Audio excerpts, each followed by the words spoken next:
Hi everyone, here's another quick tech tip. I'm going to show you the Quick Parts feature in Microsoft Outlook.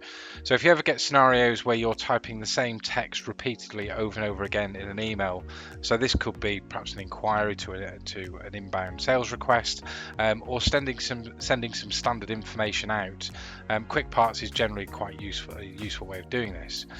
To use Quick Parts, in this case I've got a new email message that's opened up here, and if I just go down into the main body of the email itself, at the top in the tab I can click on Insert, and then I can go to Quick Parts.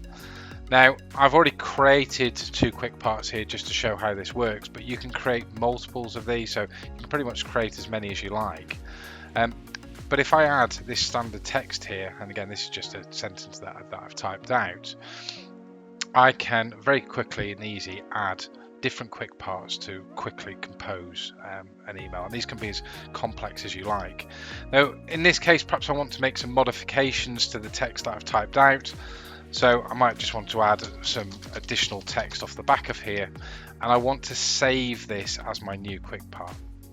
So if I highlight that piece of text there, and so this is create an additional one, go to Quick Parts, save selection to Quick Part Gallery, and then I can give it a name. So I can, perhaps this is going to be section 2 of text that I normally send in an email, and click OK. So now next time if I delete that, I can go back to my Quick Parts here, and I can now see that I've got section 2 that's created, and that will automatically insert that text into an email. So really quite useful if you want to build, and you can kind of create multiple Quick Parts. So again, typing out standard text and information, super quick and super easy to do. That's great. Thank you very much.